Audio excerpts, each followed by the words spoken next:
Qué bueno que estás con nosotros en Así Veo las Cosas. Te saluda Lindsay Casinelli en sustitución de Jorge Ramos. Comenzamos con una serie de temas que están marcando la agenda nacional aquí en los Estados Unidos. Desde documentos pendientes del caso Epstein, esto ya lleva años y estamos en un día crucial, pasando también por la violencia extrema que se vivió en la Universidad de Brown, donde ya se consiguió al sospechoso y desafortunadamente se trata de un inmigrante. Esto tendrá consecuencias dentro de nuestra comunidad. También vamos a estar hablando del hecho de que si eres ciudadano, podrías perder tu ciudadanía. Así de grave están las cosas. Y por supuesto, nuestro Jorge Ramos nos trae una entrevista valiosa acerca del valor del periodismo en estos tiempos. Así que quédese que esto apenas comienza. Es viernes 19 de diciembre y aquí seguimos a la espera de información clave sobre los archivos pendientes del caso Jeffrey Epstein, el pedófilo convicto que se rodeó con la crema innata de la política y sociedad estadounidense. Estas son fotos recientes que se han dado a conocer. Ahí está uno de los hombres más poderosos de los Estados Unidos, Bill Gates, y también algunas de las víctimas con cosas escritas en su piel. Hay también medicinas, inclusive dieron a conocer también textos donde se hablaba de estas menores. Bueno, a pesar de las promesas de transparencia, aún no se han publicado todos los documentos completos que pueden aclarar quiénes estuvieron involucrados, cómo operaba la red y si hubo responsabilidades de figuras influyentes a quienes ya hemos visto en fotos anteriormente. Todas esas preguntas pudiesen resolverse el día de hoy, por eso es tan crucial. Quiero que escuchen al representante Robert García, el demócrata de mayor rango en el comité de supervisión de la Cámara en este caso. Adelante. I am hopeful. I want to give them the benefit of the doubt that tomorrow we're going to get all of the files. But if we look at past behavior, I'm not sure that's going to happen. We may get a partial release. We may get highly redacted information that doesn't tell us much.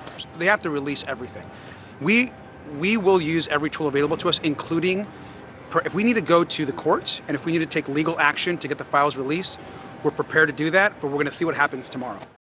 Hay que pensar qué puede pasar hoy, antes de las 11:59 de la noche. Por supuesto, hay muchísima expectativa en todo el país. Ya el fiscal general adjunto Todd Blanche adelantó que cientos de miles de documentos saldrán hoy, por lo que mañana quizás en Estados Unidos tengamos una realidad muy distinta de la que estamos viviendo en este día, pero no van a salir en su totalidad y es que en las próximas semanas también se darán a conocer más. Hoy, 11:59 de la noche, se cumple el paso, pero ya nos adelantaron que no van a dar a conocer a todos los documentos. Vamos a estar muy al pendiente aquí en Así Veo las Cosas. Vamos a cambiar de tema y es que el sospechoso de haber perpetrado el tiroteo en la Universidad de Brown fue encontrado sin vida en un almacén en New Hampshire. Ahí estamos viendo las imágenes. Se trata de Claudio Neves Valente, un ciudadano portugués de 48 años, que no solo es el principal sospechoso de haber matado a 2 estudiantes el sábado pasado en la Universidad de Brown, sino también,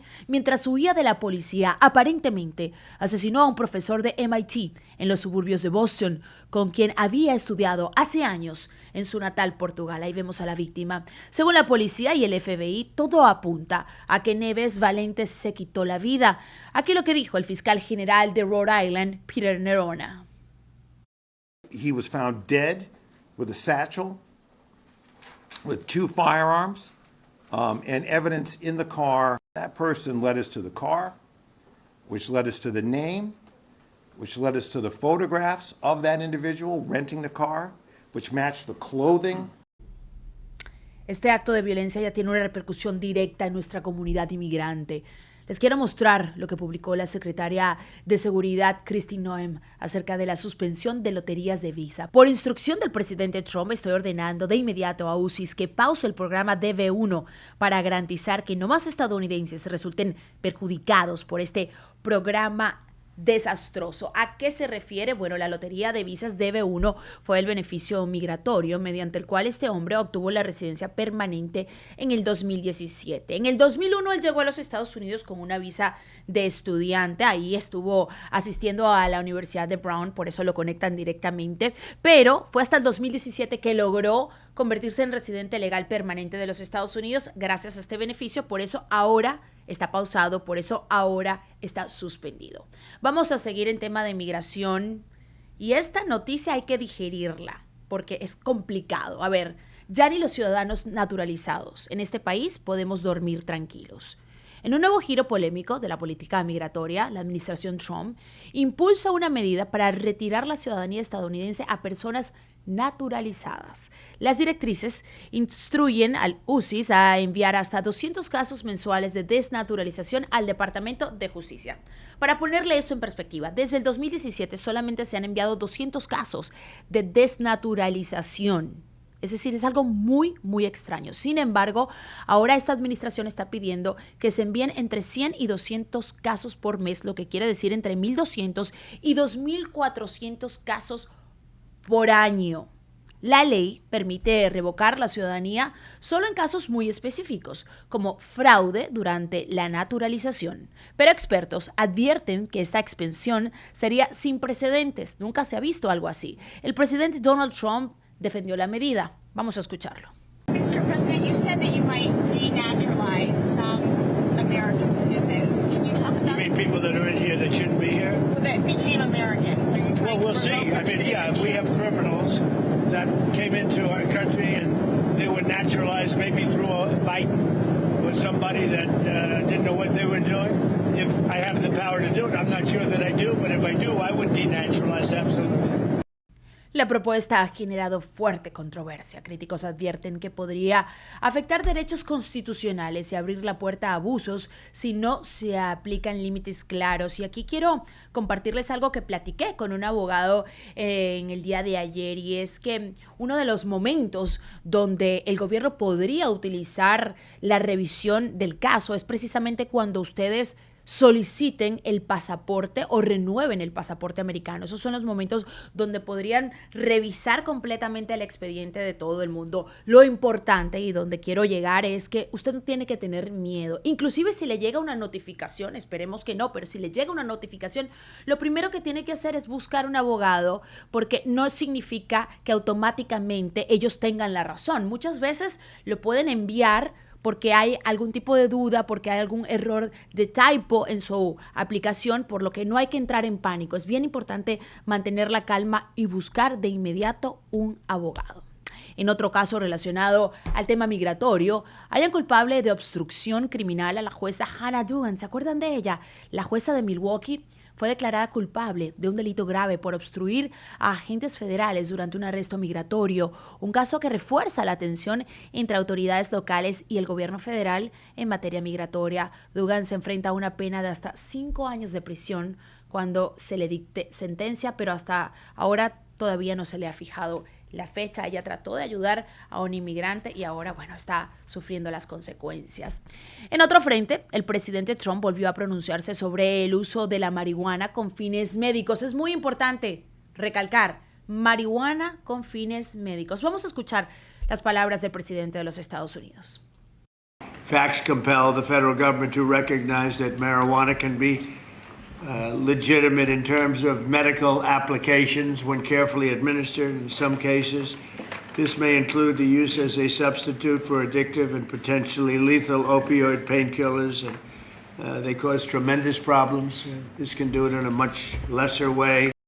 Es importante recalcar que habrá límites establecidos. No quiere decir el uso de marihuana a la buena de Dios, como dicen por ahí, sino con límites. Vamos a escuchar cuáles serán esos límites. I want to emphasize that the order I am about to sign is not the legalization, or it doesn't legalize marijuana in any way, shape, or form, and in no way sanctions its use as a recreational drug. It has nothing to do with that. Just as the prescription painkillers may have legitimate uses, but can also do irreversible damage and never if you look at some of the damage that can be caused, wreck lives, and if it's abused, it's never safe to use powerful controlled substances in recreational manners, and especially in this case. Lo escucharon, ¿verdad? Es el uso de marihuana por usos medicinales para suplantar, para sustituir de alguna manera esos medicamentos adictivos, los painkillers que les llaman, pero no se trata de la marihuana recreacional. El anuncio, sin embargo, ha generado reacciones mixtas entre quienes lo ven como un avance en salud pública y quienes piensan que podría ser abusada y tener una consecuencia equivocada. Vamos a ver qué termina pasando, pero bueno, el uso medicinal de la marihuana se ha comprobado, ha sido muy beneficioso, sobre todo para aquellas enfermedades con dolores crónicos. ¿Y qué le parece este nombre? Atención, atención. Trump Kennedy Center. Es el nuevo nombre del histórico y emblemático recinto de arte y cultura de Washington. Y es que el Consejo Rector del Kennedy Center aprobó por unanimidad cambiar el nombre de la institución a Trump Kennedy Center en reconocimiento, según sus autoridades, al papel del expresidente o del presidente de los Estados Unidos, más bien en la recuperación financiera y estructural del recinto. Trump ya formaba parte del Consejo desde febrero. El anuncio ha generado cualquier tipo de reacciones divididas, muchísimo criticismo. También, mientras el histórico centro continúa como símbolo nacional de las artes escénicas. Recientemente, recordemos, el 5 de diciembre de este mismo año, ahí se llevó a cabo el sorteo del Mundial de Fútbol. La congresista demócrata Joyce Beatty denunció que fue silenciada durante la reunión en la que se hizo el anuncio. Vamos a escucharla. At the end of the meeting, there was the announcement that there was going to be the renaming of the Kennedy Center to the Trump Center. At that point, I said, I have something to say, and I was muted. And as I continued to try to unmute to ask questions and voice my opposition to this, I received a note saying that I would not be unmuted. So to be clear, you were cut off. I was cut off, and then it was said that now the vote is unanimous. As an ex officio member, we do have a vote. I was not allowed to vote because I was muted. Una votación unánime donde una de las personas fue silenciada. Bueno, el líder demócrata Hakeem Jeffries tampoco se quedó callado y respondió con dureza. They don't have the power to do it. Only Congress can rename the Kennedy Center. The wannabe king and his sycophantic minions can't do it. La verdad estamos muy confundidos. Al igual que usted, yo estoy confundida porque dicen que no es legal, pero sí es legal, ya está en todos lados oficialmente el nombre. En fin, será el Trump Kennedy Center, al menos hasta que escuchemos lo contrario. Vamos a continuar con más porque fíjense que la Casa Blanca anda celebrando las Navidades, pero también con esa simpatía que los caracteriza. Están haciendo este anuncio, se lo muestro y luego le platico el trasfondo del nuevo adorno del árbol de Navidad de la Casa Blanca.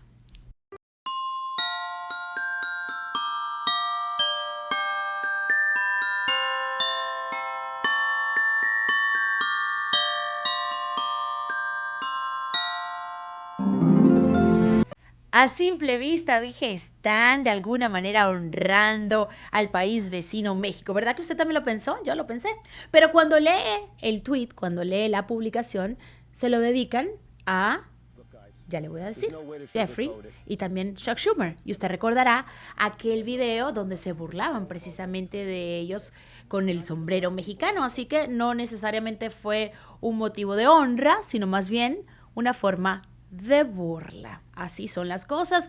El video refuerza la narrativa de la autoridad ejecutiva y confrontación con críticos, generando millones de visualizaciones y mostrando una vez más el uso de las redes oficiales para este tipo de acción. Ahora es momento de escuchar a Jorge. Tiene una entrevista muy importante porque habla precisamente del valor, de la importancia, de la necesidad del periodismo.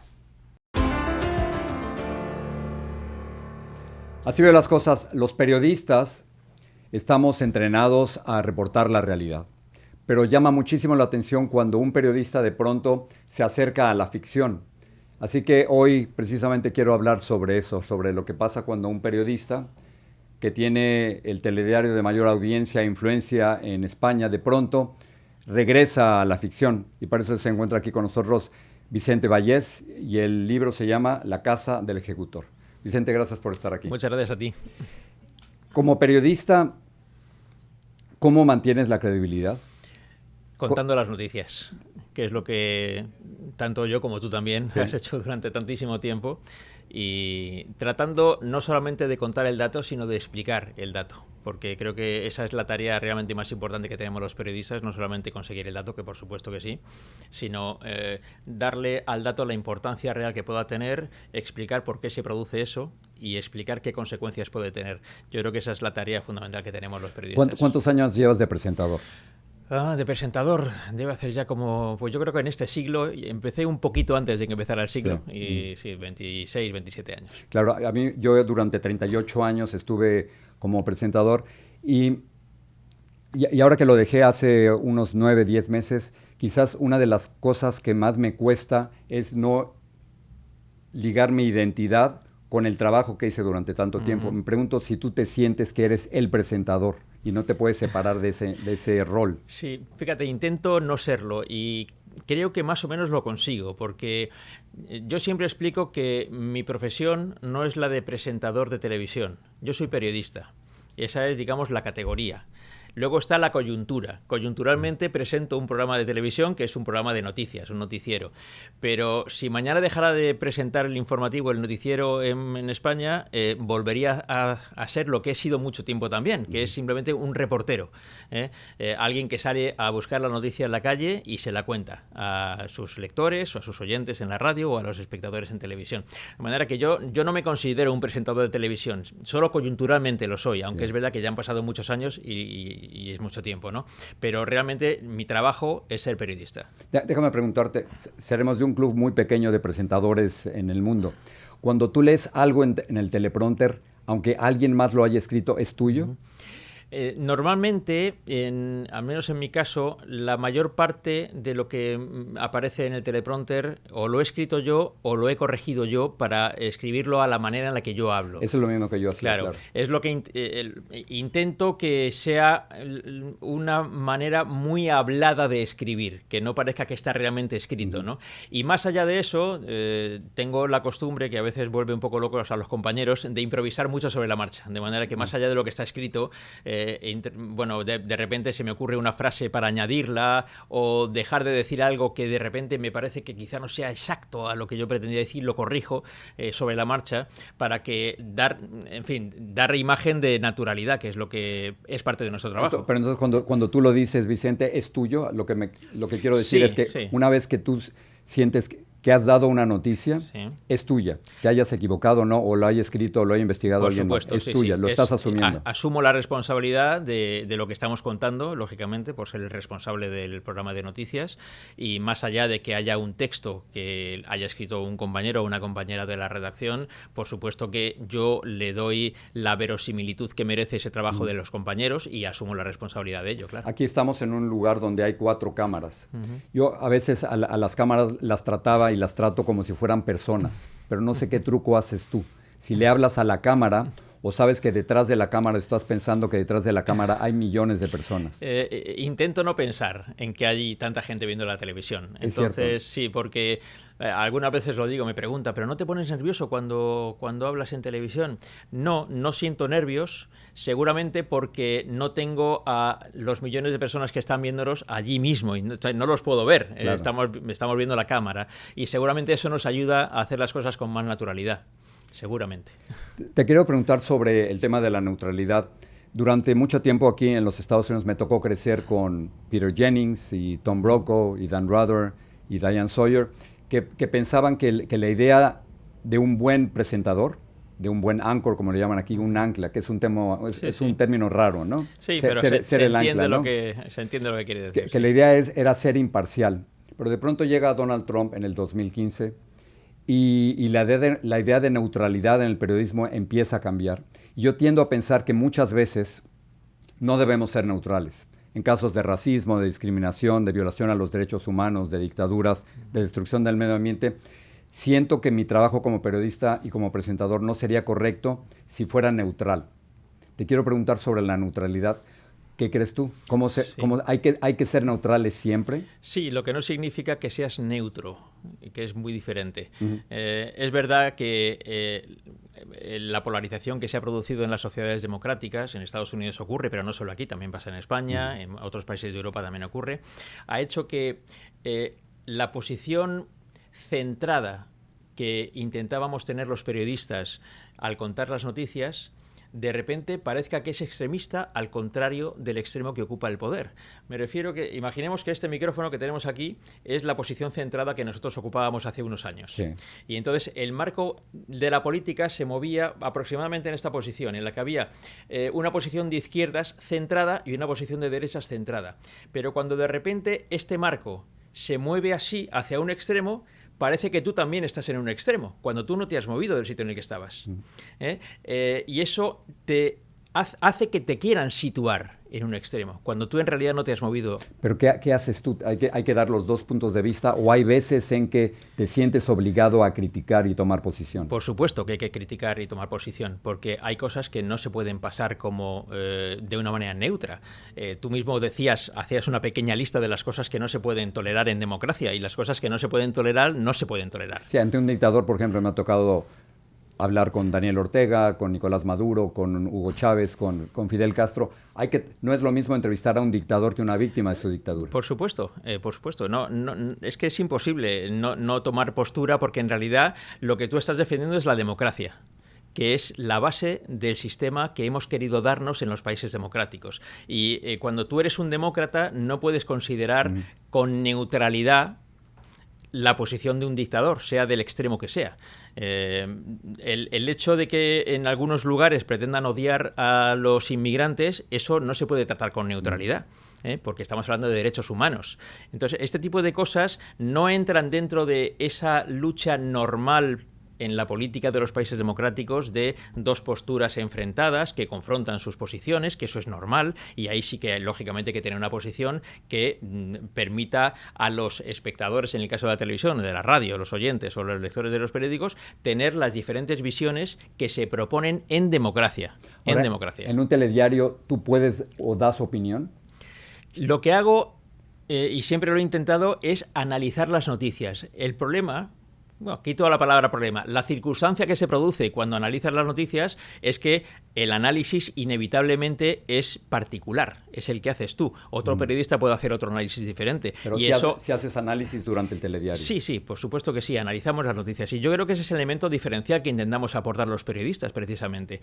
Pero no es distinto a lo que toda la vida se ha hecho por parte de periodistas en la radio o en los diarios. No es igual el titular sobre la misma noticia que ofrece el Washington Post, que el Washington Times, que el New York Times, que el Wall Street Journal. Cada periódico aporta un titular diferente sobre la misma noticia. ¿Y eso corres el riesgo de ser estereotipado? Te he visto, por ejemplo, criticar a Pedro Sánchez, al presidente del gobierno español.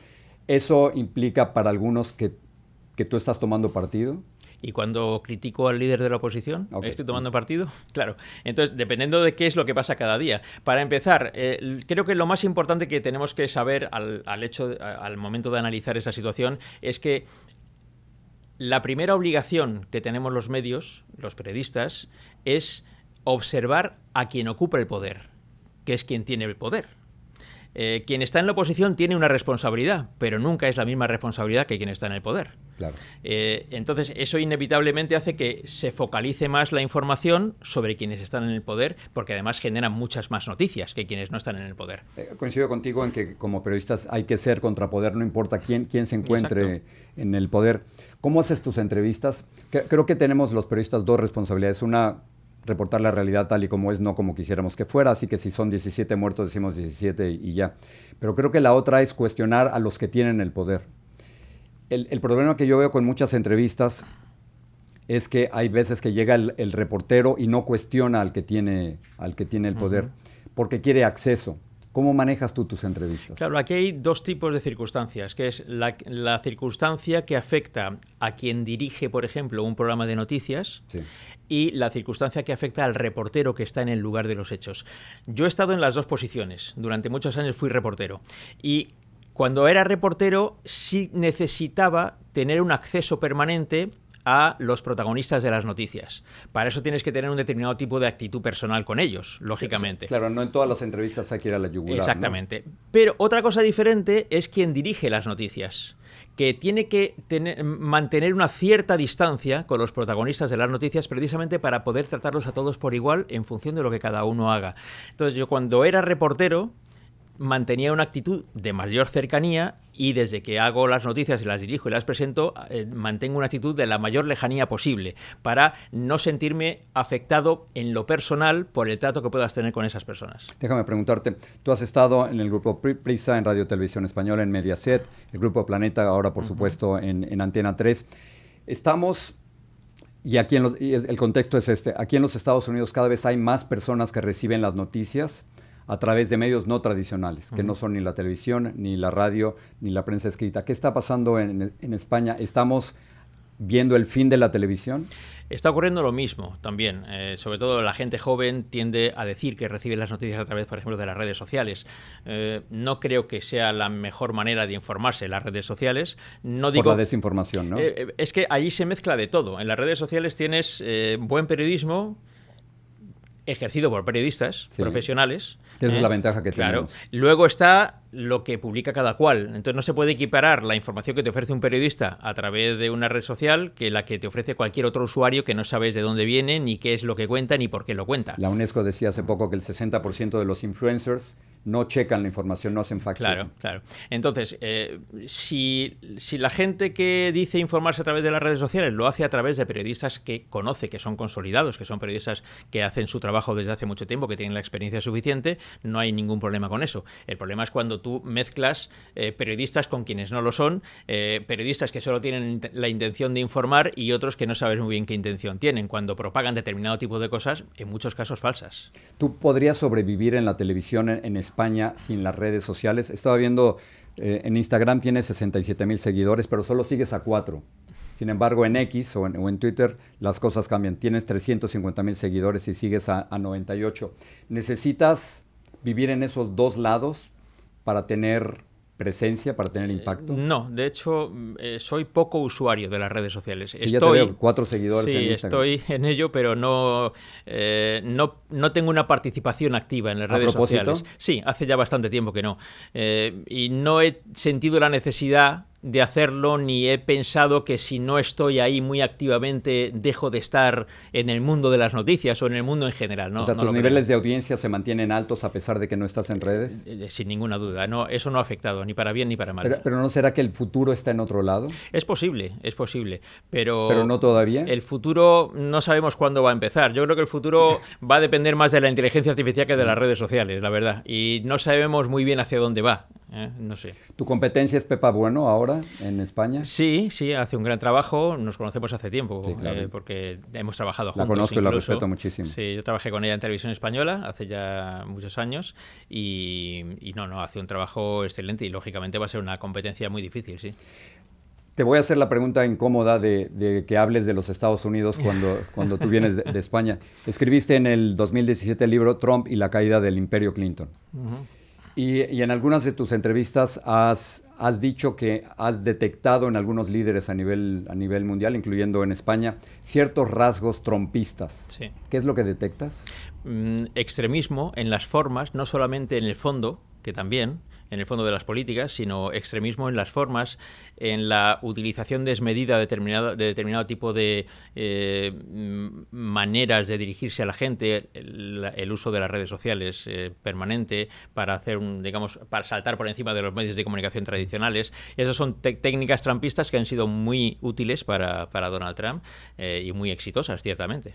Desde lejos, cuando llegas y visitas los Estados Unidos, ¿temes, como algunos de nosotros, que la democracia está siendo atacada? ¿Que está en peligro la democracia aquí? A ver, resulta complicado, tú lo decías al principio, yo vengo de visitante, yo no soy ciudadano norteamericano.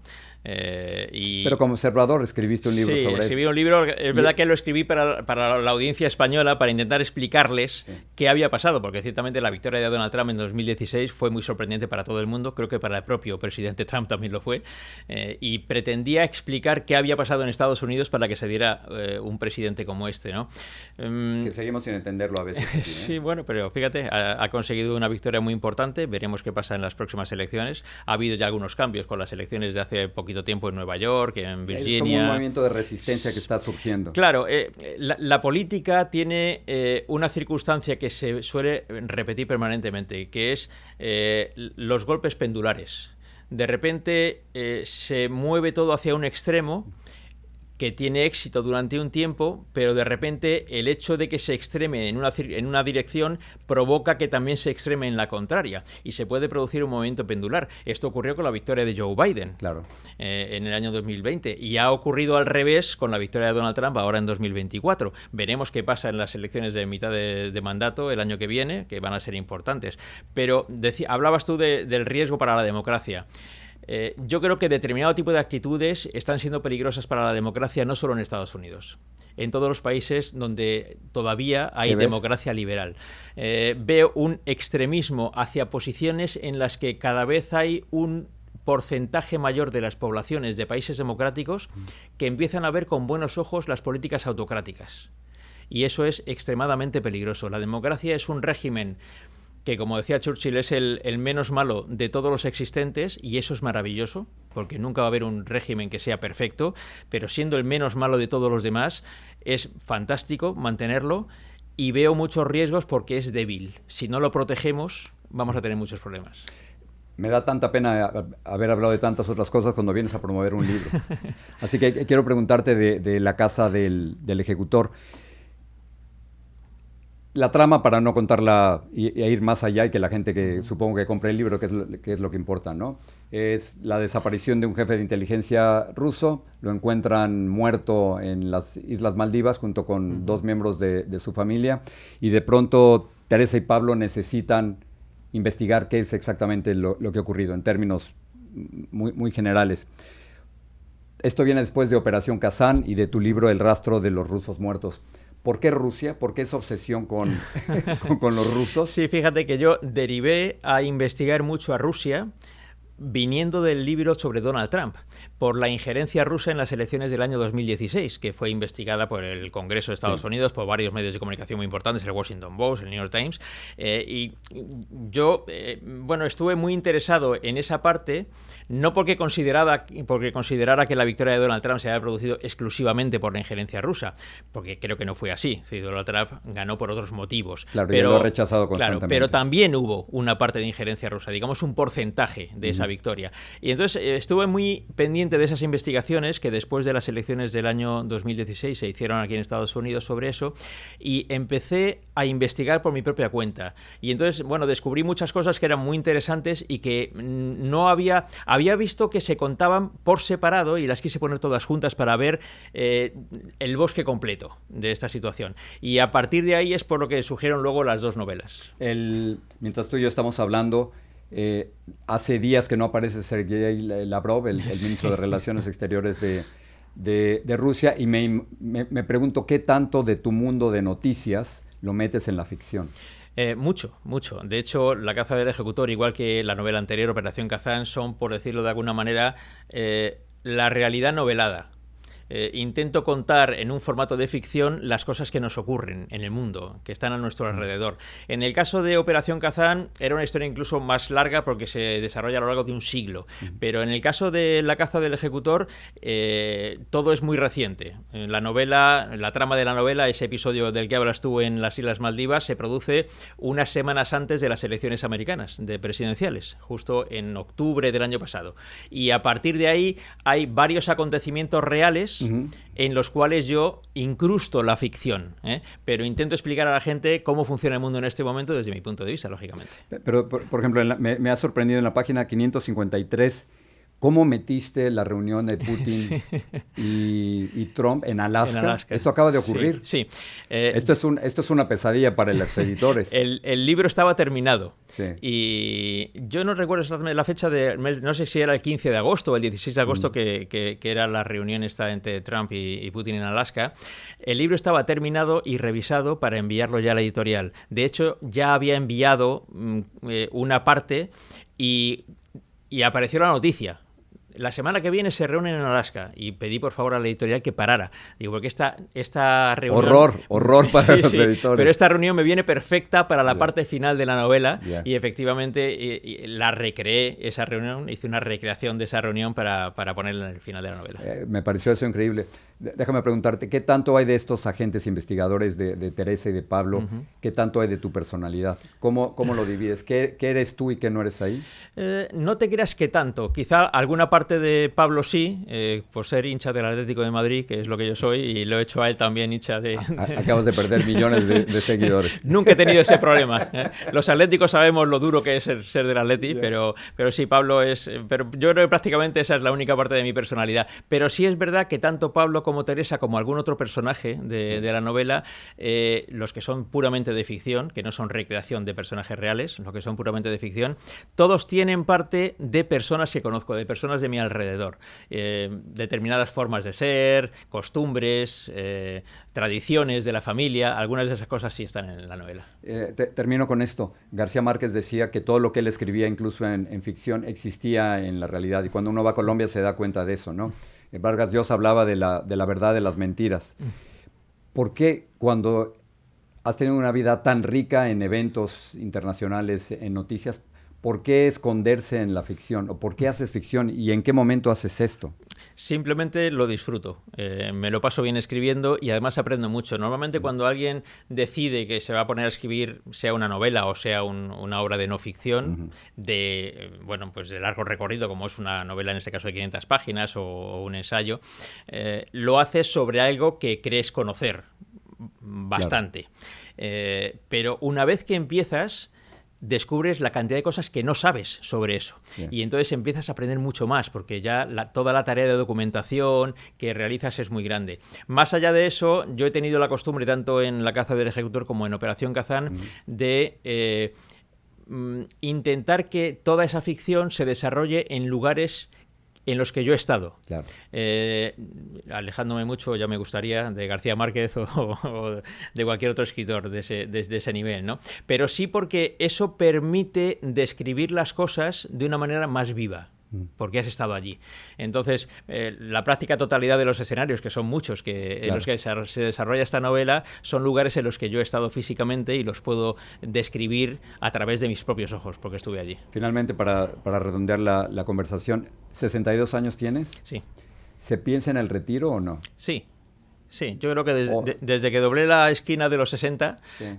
Ya sí empecé a pensarlo. Además, a pensarlo en positivo, no en negativo. No lo veo como se está acabando algo que no quiero dejar de hacer, sino que va a llegar el momento en el que, más pronto que tarde, lo deje y miraré atrás y me sentiré suficientemente satisfecho por el trabajo realizado. Pero no tienes pendientes. No creas, no siento que tenga muchas cosas pendientes por el camino. Creo que he hecho, en realidad, muchas más cosas de las que pensé que iba a hacer. Yo nunca, cuando era jovencito y quería ser periodista, nunca pensé que iba a presentar un programa de noticias en la televisión. De hecho, yo no quería trabajar en televisión. Cuando yo estaba estudiando en la universidad, yo quería trabajar en la radio. Y sin embargo, empecé a trabajar en un periódico.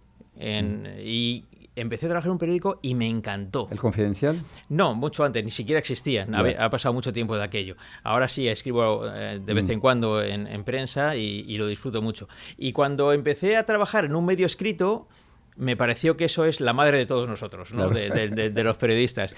Sin embargo, bueno, ya tuve la suerte de empezar a trabajar en la radio, que era mi objetivo inicial, pero luego la vida te lleva por otros derroteros, ¿no? Y fíjate, pues ya llevo toda la vida trabajando en televisión. Pero no creo que me queden...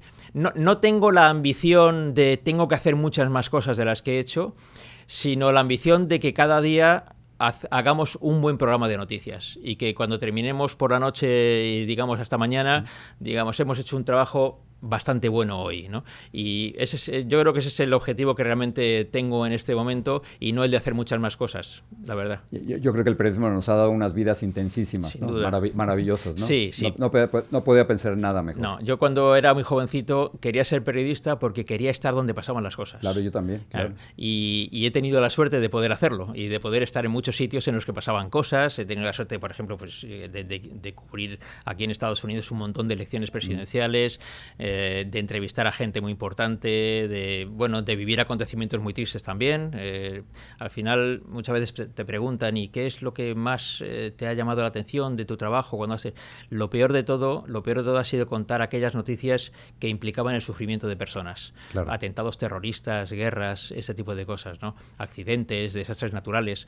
Eso es lo peor. Pero también te queda la satisfacción de haber hecho un trabajo en algún aspecto muy empático hacia la gente que ha sufrido y de poner su verdad en la televisión para que todo el mundo la supiera. García Márquez tenía razón, que es la mejor profesión del mundo, ¿no? Sí, seguramente los arquitectos y los médicos dirán lo mismo, ¿no? pero están equivocados.